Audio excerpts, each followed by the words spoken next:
Hola, buenas tardes o buenos días, dependiendo de la hora en la que nos estén viendo. Mi nombre es Alejandro Sanguillén, actualmente soy becario Banco de España en el Museo Nacional del Prado, dentro del Gabinete de Dibujos y Estampas. A continuación voy a presentar mi conferencia para esta 22ª Semana Cultural Japonesa, la cual he titulado El impacto visual de las primeras relaciones entre Japón y Europa. Antes de comenzar, me gustaría agradecer a la profesora Elena Barlés y al profesor David Almazán por organizar estas jornadas, las cuales ya son un punto de referencia desde hace años realmente de los estudios de Japón en España, un foro de divulgación y un foro para compartir muchas experiencias de investigación en torno a Japón que se están desarrollando principalmente en España, en el mundo hispanohablante. Y por otra parte, también me gustaría agradecer una vez más ser invitado a este foro y permitirme compartir mi investigación. En esta conferencia pretendo dar a conocer una pequeña parte de mi tesis doctoral, defendida en octubre de 2023, la cual he continuado reforzando y ampliando en los últimos meses. Por lo tanto, el objetivo de esta presentación es analizar cómo se configuran las primeras imágenes de Japón en Europa, en qué contexto, qué eventos o qué agentes motivaron a la creación de estas imágenes y por qué razones. Sin embargo, antes de comenzar, es necesario realizar una pequeña introducción histórica sobre las primeras relaciones directas que se desarrollaron entre el archipiélago nipón y distintos agentes europeos. Estas relaciones se inician en un contexto de expansión europea en Asia, un proceso que se inicia a finales del siglo XV y comienzos del siglo XVI, en el cual los marineros portugueses principalmente van a establecer nuevos contactos con distintos puntos del sur de Asia, del sudeste asiático y de Asia Oriental, buscando nuevos puestos de comercio. Es durante este proceso cuando un grupo de marineros lusos naufraga en el sur del archipiélago nipón, concretamente en el año 1543 en la isla de Tanegashima, iniciándose de esta forma las primeras relaciones directas entre Japón y Europa. En poco tiempo, estas relaciones se fueron consolidando, primero a través del comercio y la diplomacia, y posteriormente a través de las misiones católicas y la evangelización del archipiélago. Ya en 1549, los jesuitas comienzan a establecerse en el país, fundamentalmente a través de la carismática figura del navarro Francisco Javier.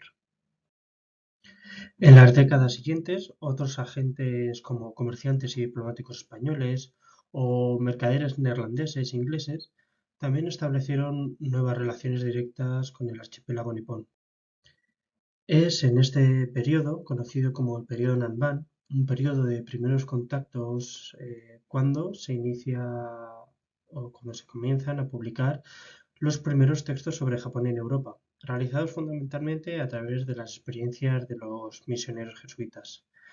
Ya en las constituciones de Ignacio de Loyola se establece la importancia de una política de intercambios epistolares entre los misioneros de la Compañía de Jesús, como ha señalado en sus investigaciones la profesora Elena Barlés. Estas cartas constituyeron un primer corpus de escritos que se publicaron en Europa sobre Japón a partir de la segunda mitad del siglo XVI.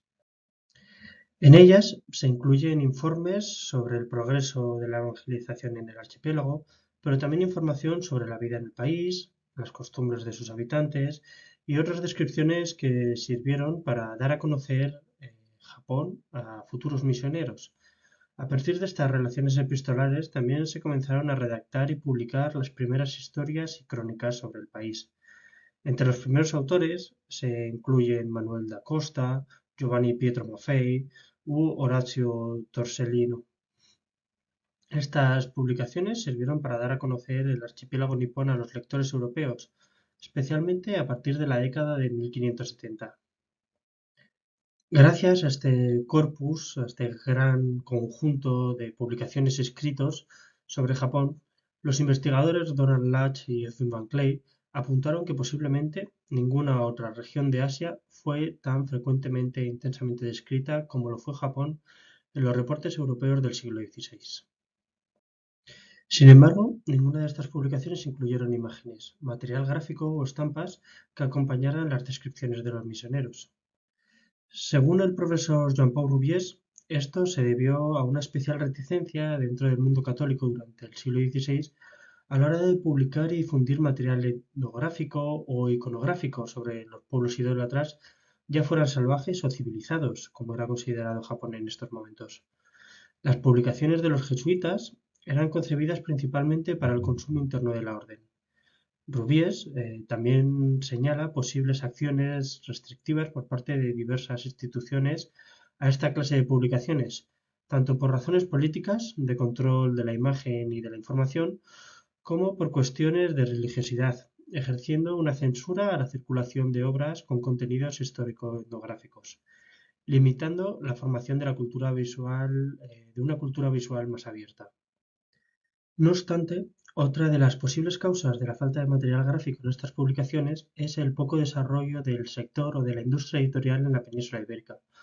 Como también ha señalado el profesor Rubies, es necesario recordar que en España y Portugal no solo faltó el equivalente del ramusio italiano o del hakluyt inglés, sino que, más dramáticamente, no hubo lugar para un editor artista como de Braille, en el caso del contexto alemán.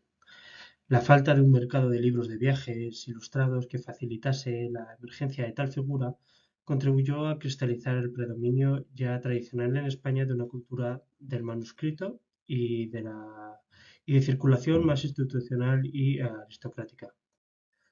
Por lo tanto, las primeras imágenes sobre Japón no las vamos a encontrar en estos textos de autores europeos que fueron hasta el archipiélago y describieron sus experiencias en él, sino que, por el contrario, como he podido constatar, las primeras imágenes que se publican en Europa sobre Japón tienen como origen un proceso prácticamente contrario, y es la llegada de japoneses al continente europeo, lo que motiva la creación de las primeras estampas sobre la cultura nipona. Concretamente, el evento que desencadenará el proceso de construcción de la imagen gráfica de Japón en Europa es la conocida como Embajada Tensho.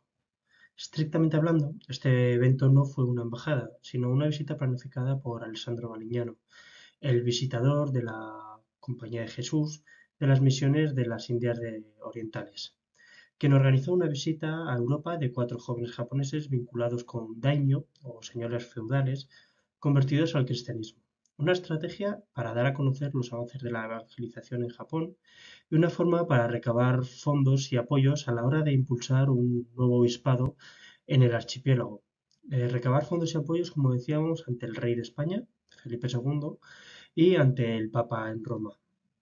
De esta forma, los 4 jóvenes japoneses, acompañados por el jesuita Diogo de Mesquita, partieron del archipiélago en 1582, llegando a Lisboa en 1584, trasladándose a Madrid, donde son recibidos por el rey en el Escorial, y continuando su camino hasta Roma, donde son recibidos por Gregorio XIII en 1585, poco antes de su fallecimiento. Tras un tiempo en Europa, esta misión diplomática regresó a Japón, llegando a su destino en 1590. Este evento tuvo un notable impacto en Europa en aquel momento, creando una falsa idea de que la cristiandad se encontraba en un estado muy avanzado en Japón y de que pronto surgiría un imperio cristiano en el país, un nuevo baluarte contra el Islam y contra el paganismo en Asia. La visita de los 4 jóvenes japoneses al Papa tuvo a su vez un gran efecto en las publicaciones sobre Japón en Europa y rápidamente se comenzaron a editar relatos sobre este evento. En 1585, Alessandro Benacci publica en Bolonia un episodio que narra el encuentro entre los miembros de la Embajada Tensho y el Papa. Esta fue una de las muchas publicaciones que se generaron en este contexto. Sin embargo, la destacamos ya que incluyó una estampa en la cual se representa por primera vez a una persona japonesa. La primera imagen de un japonés que se difundió en Europa por medio del grabado. En esta imagen se muestra a uno de los miembros japoneses de la Embajada Tensho, con el pelo corto, vistiendo un cuello de lechuguilla, una larga túnica sin mangas, pero ricamente decorada, una prenda inferior, de la cual solo vemos anchas mangas abombadas, dos espadas curvas colgando del cinturón, y frente a él se dispone en el suelo un sombrero alto y una especie de sandalia o chapín. En el texto que acompaña la imagen se puede leer la descripción del atuendo con algunos comentarios también sobre su físico. Y dice, llevan dos túnicas largas, la de arriba sin mangas, la de abajo con mangas sobre el hombro y sobre el pecho como una faja, como la que llevan los monjes cartujos en sus celdas o los de Francisco de Paula, pero sin la capucha. Vestido de seda blanca fina, ricamente coloreado, con finas líneas y dibujos, con suntuosas figurillas de pájaros y otros animales y joyas arabescas. Sombrero de fieltro con trenza de oro a la española, camisa con cuello crespo también a la española, faja de seda sosteniendo un arma, cara de venerable, de color africano, pequeña estatura, 18 años. Como podemos observar, se trata de una descripción de los suntuosos vestidos de seda blanca decorados con ricos motivos. También menciona algunos elementos que compara con la moda española y las armas sobre su cinturón. Finalmente, entre los comentarios sobre su aspecto físico destaca la corta estatura de este joven japonés y su color africano de piel. En conjunto, estos atributos, como la vestimenta y las armas, comienzan a construir una serie de ideas vinculadas con el exotismo y la suntuosidad. No obstante, la imbricación del vestuario con elementos a la moda occidental hacen que la identidad nipona no tenga un carácter tan diferenciador, sobre todo en la imagen. Esta hibridación en los atuendos fue otra de las consecuencias de los contactos culturales desarrollados durante el periodo Nanban. Ciertos elementos, como los cuellos de lechuguilla o las bombachas, propios de la moda portuguesa y española del siglo XVI, fueron adoptados por algunos habitantes del archipiélago nipón, especialmente entre la comunidad conversa de cristianos que querían vincularse más estrechamente con los mercaderes rusos. Al año siguiente volvemos a encontrar una nueva estampa relativa a los miembros de la embajada Tensho. En esta ocasión se trata de una hoja volandera, un tipo de material editorial muy común en este momento, pero también muy efímero, del cual no se conservan muchos ejemplares en la actualidad. Esta hoja volandera se publica en 1586 en Habsburgo en la imprenta de Michael Manger. Esta estampa representa a los cuatro jóvenes japoneses, a Mancio Ito, Miguel Chichigua, Yulia Nakaura y Martinho Hara, junto con el jesuita y traductor o intérprete Diego de Mesquita en el momento de su llegada a Milán. Por lo tanto, en su viaje de regreso tras su encuentro con el Papa Gregorio XIII. Las representaciones de los jóvenes japoneses son prácticamente idénticas entre sí, mostrando a los cuatro personajes nuevamente con el cabello corto y ataviados con un cuello a la moda europea, sin ningún rasgo, característica o atributo especial que los identifique singularmente como japoneses. He podido comprobar a través de mi investigación cómo las representaciones de la hoja volante de Habsburgo tienen una clara correspondencia con las imágenes incluidas en el manuscrito titulado como Compendio Storico delle cose più notabili di Milano ed in particolare delle famiglie Monti, realizado durante la segunda mitad de la década de 1580 por Urbano Monti y conservado hoy en la Biblioteca Ambrosiana de Milán.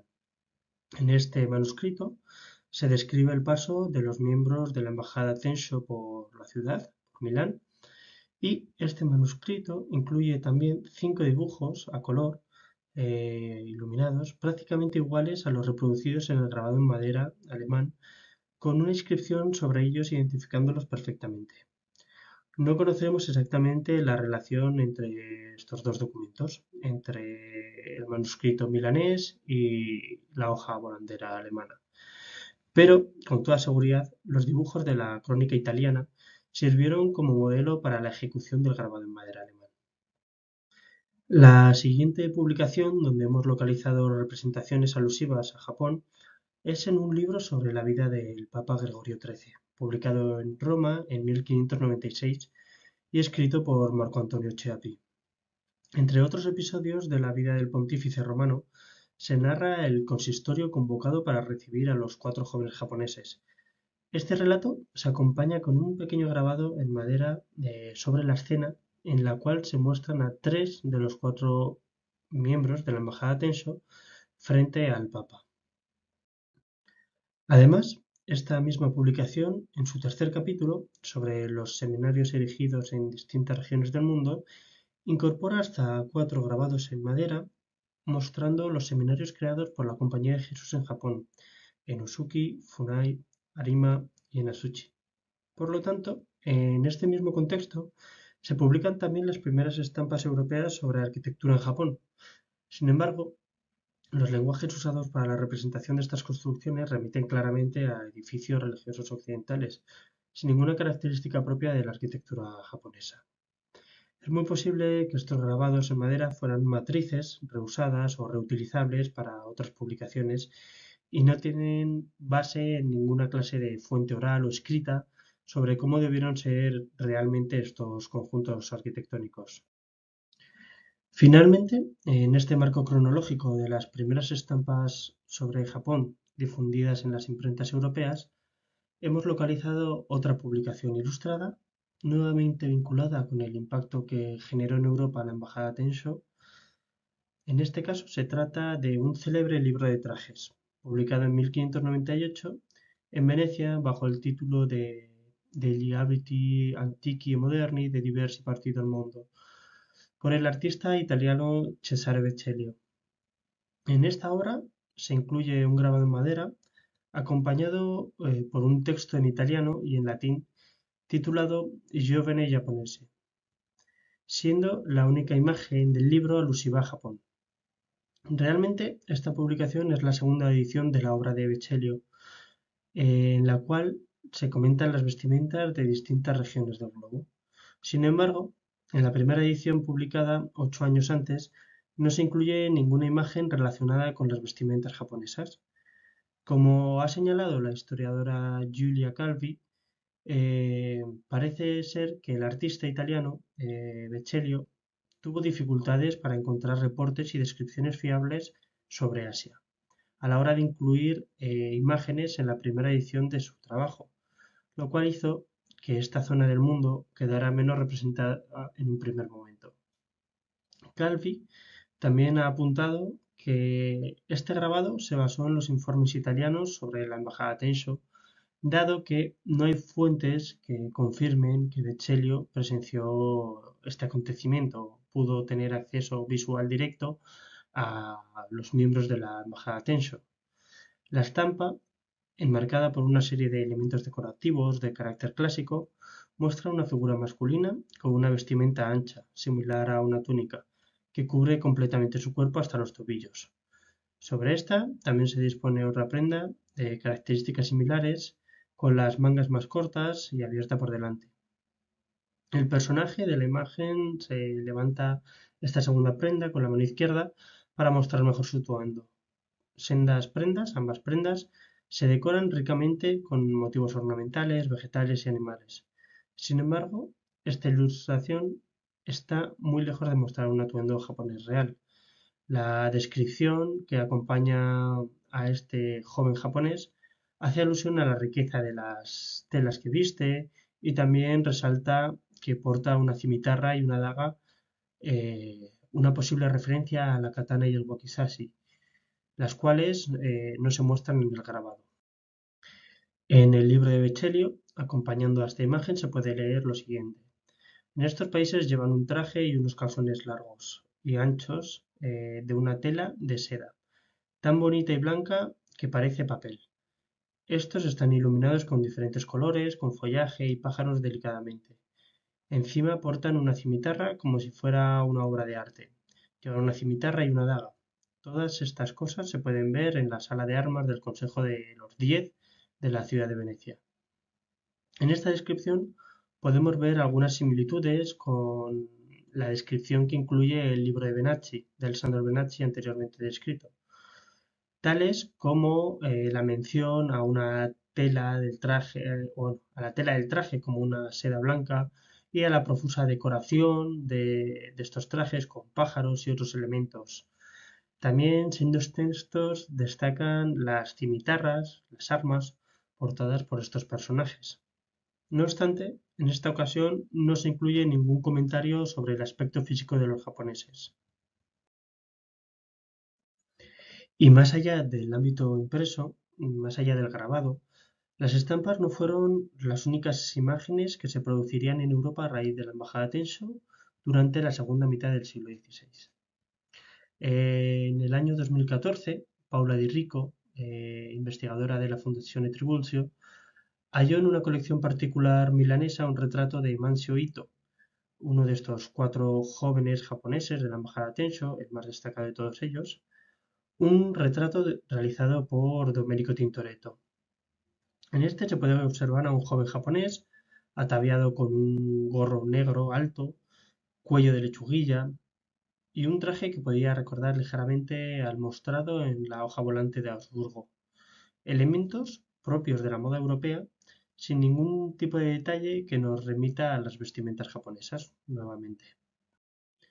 También he localizado en la colección del Nagasaki Museum of History and Culture un dibujo representando nuevamente el busto de Mancio Ito, realizado en Italia hacia 1585, con una inscripción en italiano identificando perfectamente al personaje.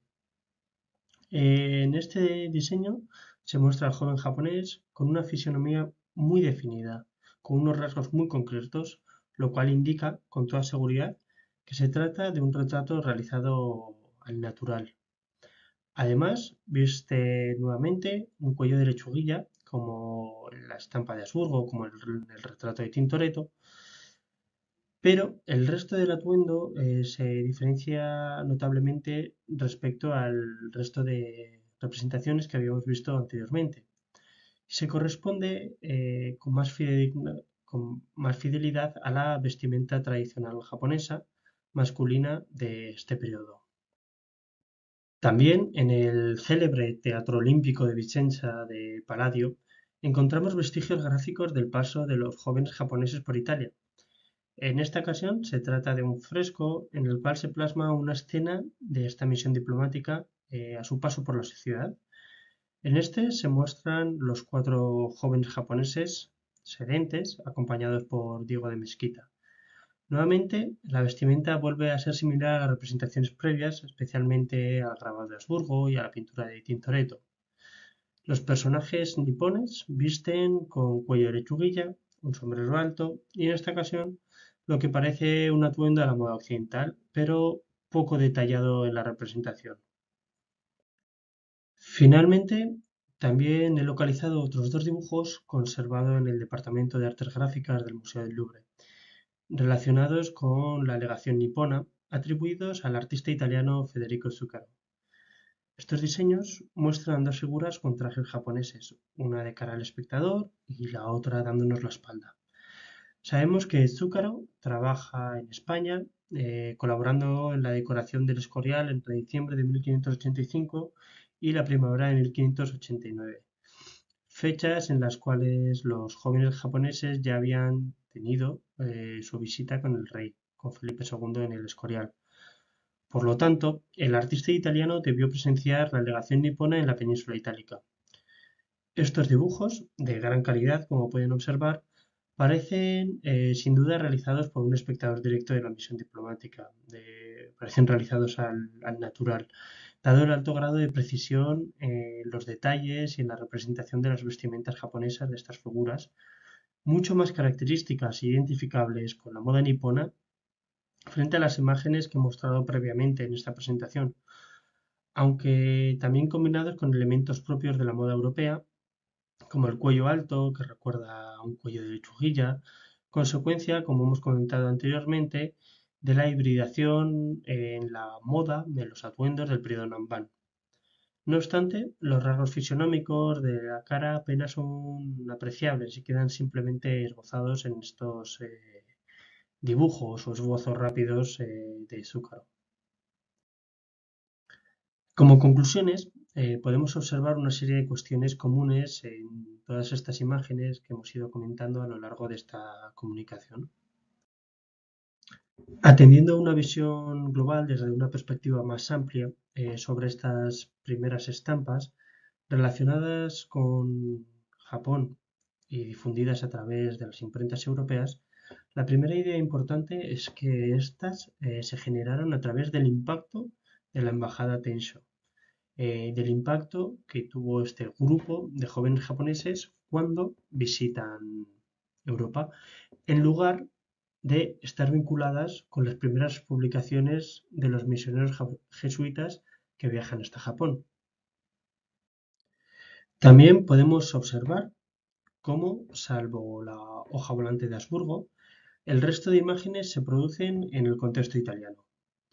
Es más, aunque el grabado de madera publicado por Michael Manger se estampa en Baviera, hemos podido constatar que los modelos gráficos usados también para esta imagen proceden de la península itálica y más concretamente de la comentada crónica de Urbano Monti, el compendio storico delle cose più notabili di Milano, en particular de la familia Monti.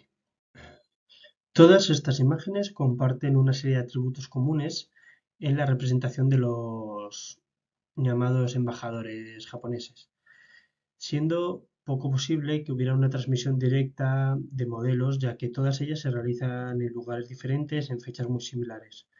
Además, todas ellas también guardan algún detalle diferenciador que permite plantear y consolidar la idea de que no existió una relación directa entre estas. De igual forma, las diferencias en los atuendos con los que se representan estos jóvenes japoneses nos pueden dar constancia de que viajaron con diferentes ropajes, los cuales cambiaron en función del contexto. En conjunto, podemos observar vestimentas compuestas de elementos puramente occidentales, así como otras con un carácter híbrido, digamos, que combinan prendas europeas con elementos de la moda japonesa. No obstante, este atributo no se llega a estandarizar en ninguno de los casos. Asimismo, la mayor parte de las imágenes parecen tratar, de establecer un modelo de representación para la figura masculina japonesa. Estas imágenes hacen un especial hincapié en las vestimentas, especialmente en la obra de Beccerio, como un atributo visual clave para identificar a los personajes como japoneses. No obstante, la mezcla de elementos de la moda occidental con la nipona propicia que estas características no sean lo suficientemente determinables en estos momentos. Esta cuestión también se podría deber a las intenciones de Baliñano de mostrar los avances del estado de la cristiandad y la labor, digamos, civilizadora de la misión, por lo cual los jóvenes japoneses vestirían con atuendos europeos o híbridos. Por otra parte, otros aspectos como rasgos fisionómicos, característicos, peinados y elementos que pudieran identificar a los personajes representados en estas imágenes con habitantes del archipiélago nipón no se llegan a desarrollar gráficamente.